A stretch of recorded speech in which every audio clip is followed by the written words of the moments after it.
America is much more than a geographical fact. It is a political and moral fact, the first community in which men set out, in principle, to institutionalize freedom, responsible government, and human equality.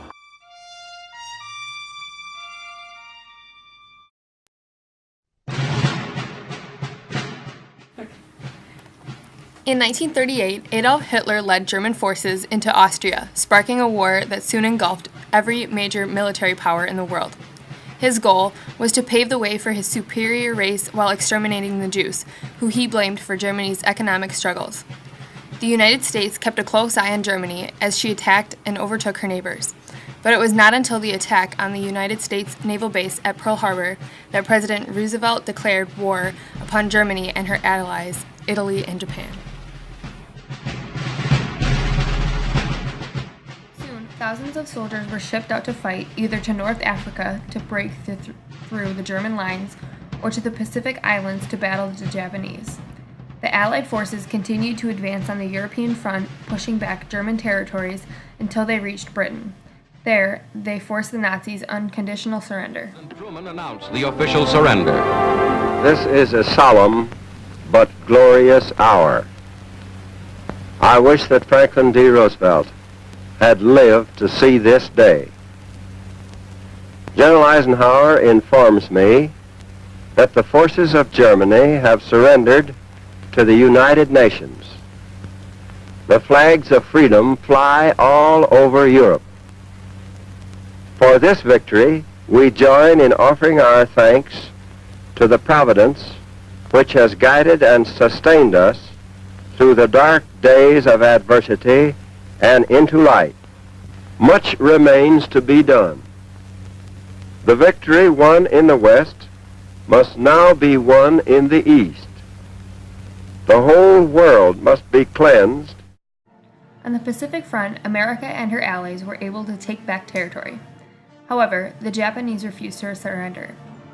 On August 6, 1945, the United States dropped the first atomic bomb on the city of Hiroshima. This bomb was far more powerful than previous firebombs. Instead of employing explosives, it used radioactive elements, which released enormous amounts of energy as they broke apart. One day later, another atomic bomb was dropped on the nearby city of Nagasaki. After witnessing the utter destruction of the two cities, the Japanese accepted the conditions and surrendered. At 9 o'clock on Sunday, September 2nd, 1945, the surrender was taken by General MacArthur on the decks of the battleship Missouri in Tokyo Bay.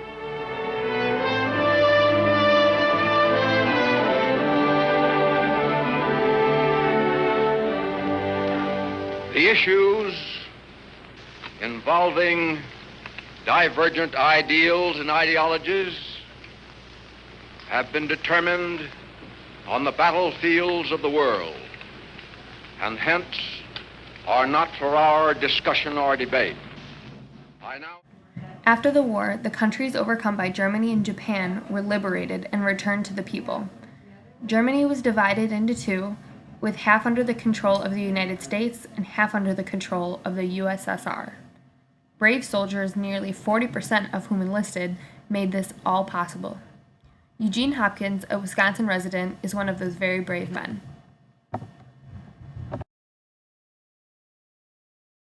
In 1922, rural Illinois' Eugene Buddy Hopkins blissfully spent his boyhood days.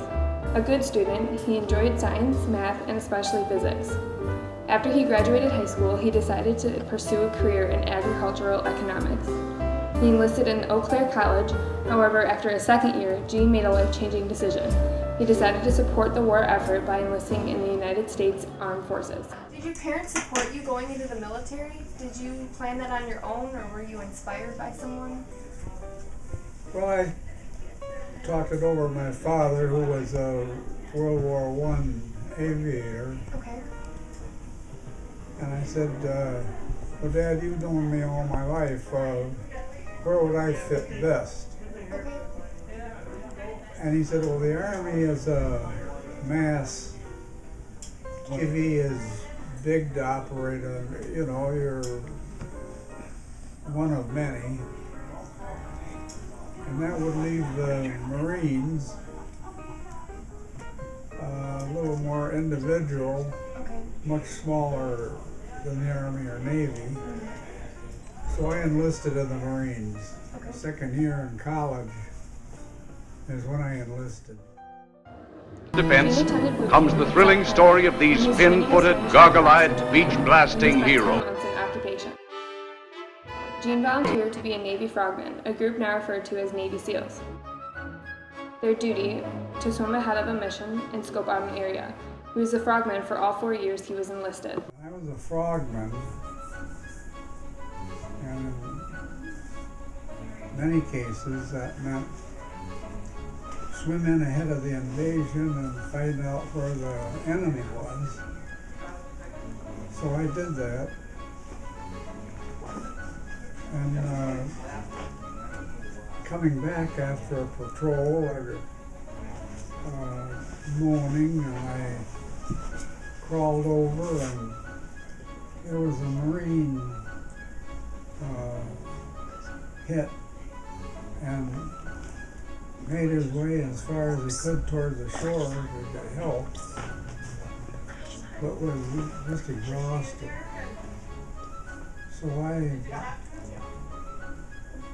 the saying in the Marines, we never leave anybody behind. So I couldn't drag him, so I got him to his good foot and we three-legged it. I was congratulated for bringing him in and cussed out because that was probably a chance in 100 you could do it without getting shot in the back. After the war, Gene was nominated to receive the Medal of Honor for his heroic actions. However, he removed his name in order to better the chances of someone who gave his or her life.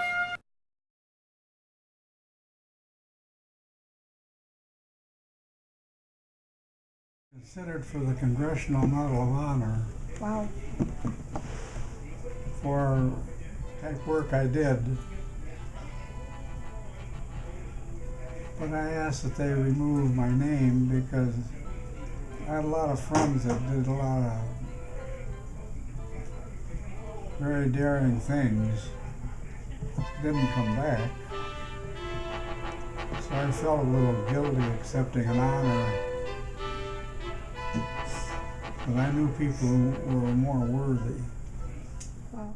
Though Gene was a risk taker, his 4-year tour ended with him safely returning home. He continued his post-secondary education through the GI Bill, which gives economic aid to veterans. He attended the University of Illinois. It was there that he met his wife, Tui. What age were you when you both married? 28. So did your military service affect your marriage or personal relationships with anybody? Well, to be real honest, nobody talks about their service. You know, everybody's got stories to tell. How did you do after your discharge from service? Did you have a job? My first job was with Procter & Gamble. I represented the company in northwestern part of the state. And we called on the wholesalers. They also, anything a grocery store would handle, they would stock it in their warehouses. Became interested in appraising, and I became, after quite a few classes, an appraiser. I appraised land for the state of Wisconsin, mainly highways, and if they widened a road, they had to buy the land from a landowner. So I appraised, and I owned a bank, not a big one, in Cameron, Wisconsin. And that was very enjoyable kind of work, because active and every client was different, and my wife passed away. I guess she passed away before I sold the bank. And after, I figured that's career enough. So I applied to be accepted in the Union Grove Veterans Facility, which was a very good decision. Unless you've been through that, you don't describe it very well. It's just too much happening all the time, and you lose friends, and friendships are sometimes short-lived.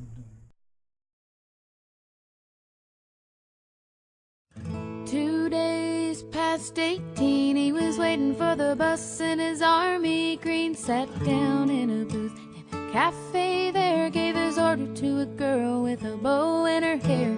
He's a little shy, so she gave him a smile, and he said, would you mind sitting down for a while and talking to me? I'm feeling a little low.